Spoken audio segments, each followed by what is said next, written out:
बिस्मिल्लाहिर्रहमानिर्रहीम अस्सलामु अलैकुम। I hope you all are doing well. जी students, lecture number 24 ENG 201। Lecture number 24 में राइटिंग लॉन्ग रिपोर्ट्स देखेंगे। वीडियो स्टार्ट करते हैं। वीडियो स्टार्ट करने से पहले आपको व्हाट्सअप ग्रुप का लिंक के बारे बता दूं, डिस्क्रिप्शन में मौजूद है। अगर आप ज्वाइन करना चाहें वो ज्वाइन कर सकते हैं। मेरे चैनल पर न्यू है तो काइंडली चैनल को भी सब्सक्राइब करें।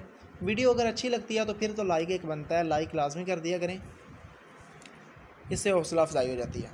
तो राइटिंग लॉन्ग रिपोर्ट्स, पिछले में भी हम लॉन्ग रिपोर्ट्स के बारे देख रहे थे। मैंने बताया था कि फ़ाइनल में आपकी लॉन्ग रिपोर्ट्स इंपॉर्टेंट हैं, ठीक है। इसमें कंपोजिंग, सबसे पहले हम इसमें देखेंगे लॉन्ग रिपोर्ट्स में कंपोजिंग अ फॉर्मेट रिपोर्ट। फॉर्मेट रिपोर्ट को हम कैसे यानी कि कंपोज करना है, फॉर्मल रिपोर्ट्स, ठीक है। फॉर्मल रिपोर्ट एक जो है उसको हमने कैसे कंपोज करना है, ठीक है। तो उसमें जो मेन चीज़ें आ जाती हैं, कहता है professional report conveys the impression that the subject is important. A formal report has many functionalities, has many formalities, sorry, ठीक है, कि काफ़ी फॉर्मेलिटीज़ होती हैं इसकी, ठीक है। इस्टेब्लिशमेंट्स होती हैं और रिक्वायरमेंट्स होती हैं, काफ़ी इसकी ज़रूरियात होती हैं, फॉर्मेलिटीज़ होती हैं जिनको हम कंप्लीट हमें करना पड़ता है, ठीक है, जिसको हमें कंप्लीट करना पड़ता है। तो जो इसके मेजर इसकी डिवीजन्स हैं, जो हमने डिवाइड किया हुआ है मुख्तलिफ़ हिस्सों में इसको, तो वो 3 है। ये बड़ा इंपॉर्टेंट शॉर्ट क्वेश्चन और MCQs है आपका। नंबर 1 पे है प्रीफेटरी पार्ट्स, बॉडी ऑफ रिपोर्ट, और उसके लास्ट पे आ जाता है हमारे पास सप्लीमेंट्री पार्ट्स। ध्यान से समझें ज़रा, prefatory parts, body of report, supplementary parts. तो ये 3 पार्ट्स हैं किसके, फॉर्मल रिपोर्ट्स के, ठीक है। तो सबसे पहले आपने यहाँ से लेके आ से, ठीक है, यहाँ तक डेफिनेशन करने के बाद इसके 3 पार्ट्स बता देने हैं। उसके बाद आ जाते हैं जनाब नंबर 1 पे, प्रीफेटरी पार्ट्स को डिस्कस करते हैं। प्रीफेटरी पार्ट में आगे मज़ीद इसकी सब टाइप्स हैं और बड़ी इम्पोर्टेंट और बड़ी आसान टाइप्स हैं। देखें, प्रीफेटरी पार्ट्स में आ जाता है टाइटल फ्लाई, ठीक है जी।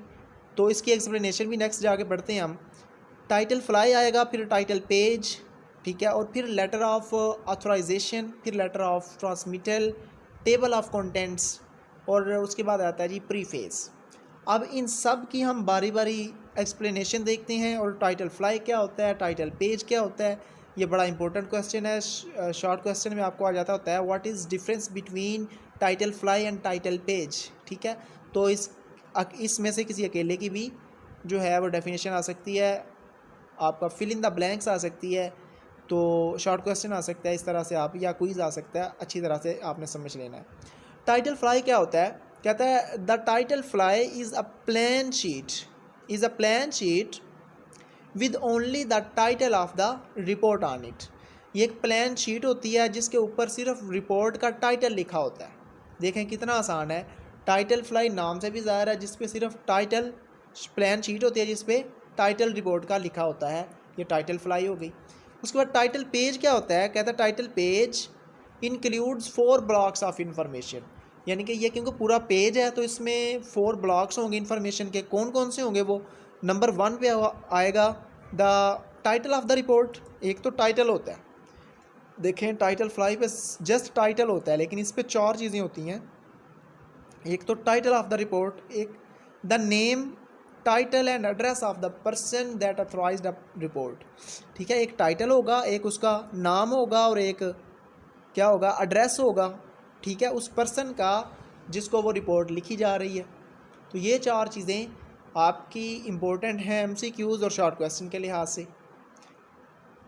अब नंबर 2 पे आ जाता है body of report.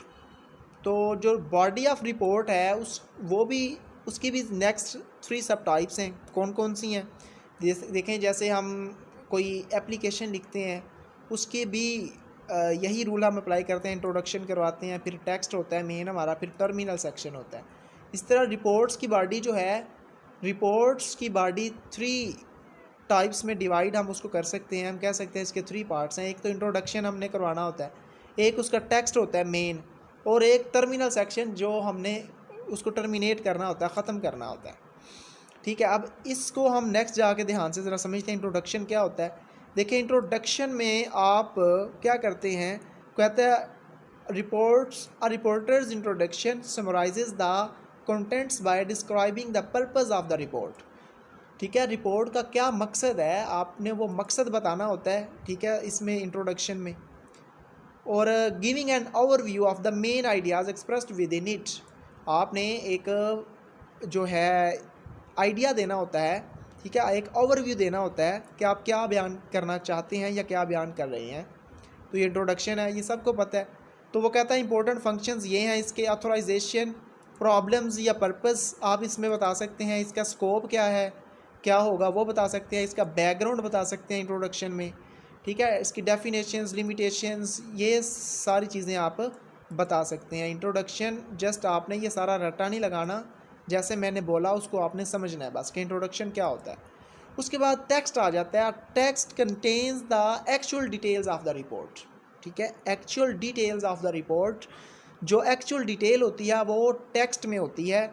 For example अगर आप रिपोर्ट्स दे रहे हैं किसी टॉपिक पे, कोई इन्फॉर्मेशन प्रोवाइड करनी है, जो मेन चीज़ होगी वो टेक्स्ट में लिखी जाएगी, ठीक है। तो बस ये एक लाइन जो अगर रट्टा ही लगाना है आपने, तो ये एक लाइन को रट्टा लगाएं, बाकी अपने पास से लिख दें जो मैं बोल रहा हूँ बस, ठीक है। बाकी इसको रीड करें, जो समझ में आता है लिख दें, बस आपको कॉन्सेप्ट क्लियर होना चाहिए। तो बाकी ये रटालाइजेशन जो है इस यूनिवर्सिटी में नहीं चलता। उसके बाद आता है टर्मिनल सेक्शन। टर्मिनल सेक्शन के भी आगे पार्ट्स हैं, समरी, कंक्लूजन, रिकमेंडेशन। एक तो समरी आपने तैयार करनी होती है और समरी लिखनी होती है। उसके बाद एक कंक्लूजन, कंक्लूजन यानी कि आपने नतीजा क्या अख़ज़ किया, ठीक है, क्या रिज़ल्ट अख़ज़ किया वो आपने बताना होता है। उसके बाद रिकमेंडेशंस, क्या आप अपने पास से भी कुछ रिकमेंड कर सकते हैं टर्मिनल सेक्शन में कि ये चीज़ें आप करें या ये ना करें, या इस तरह से कोई भी आप रिकमेंडेशंस देना चाहें, ठीक है। आगे इसकी डेफिनेशंस मैंने बता दी पहले ही कि समरी क्या होती है, summarises the findings of the investigation. जो इन्वेस्टिगेशन के दौरान आप फाइंड करते हैं चीज़ें, उनको आप उनकी एक समरी बनाते हैं। कंक्लूजन में आप रिज़ल्ट बताते हैं। रिकमेंडेशंस में आप अपने पास से कोई प्लान बता सकते हैं या कोई रिकमेंड कर सकते हैं। इसके बाद नंबर 3 आ जाता है सप्लीमेंट्री पार्ट्स। ये नंबर 3 इसका आ रहा है, ठीक है। ये वाले जो 3 हमने पार्ट्स पढ़े थे, ये वाला सप्लीमेंट्री पार्ट्स, ठीक है। ये 2 पार्ट्स डिस्कस कर लिए, ये 3 वाला सप्लीमेंट्री पार्ट्स, इसके आगे नेक्स्ट पार्ट्स हैं। तो सप्लीमेंट्री पार्ट्स में हमारे पास किधर गया जी, तो सप्लीमेंट्री पार्ट्स में हमारे पास अपेंडिक्स। अच्छा, ये जस्ट आपने नाम याद करने हैं, ठीक है। अगर इनकी डेफिनेशंस याद नहीं करनी, इनकी डेफिनेशंस याद करनी है, तो जस्ट ये अपेंडिक्स को देख लें।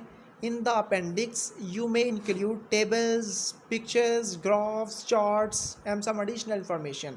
यानी कि आपने कोई चीज़ समझानी है तो आप क्या करते हैं, टेबल्स बना के समझा दें, किसी का पिक्चर्स के साथ इजहार, या कोई ग्राफ बना के समझा दें, किसी को बेहतर अंदाज से समझ आ जाएगी। तो ये किस में होता है, अपेंडिक्स में। आपको पता होना चाहिए कि अपेंडिक्स में क्या होता है, ठीक है। उसके बाद ये ग्लोसरी, इंडेक्सेस वगैरह ये ख़ुद आप कर सकते हैं। ये है इंपॉर्टेंट थोड़ा सा वियोलाइड्स, ठीक है जी। अच्छा, वियोलाइड्स में क्या होता है, कहता है when illustrating the next of the any report you face the problem of choosing any specific form that best suit your message। कहता है कि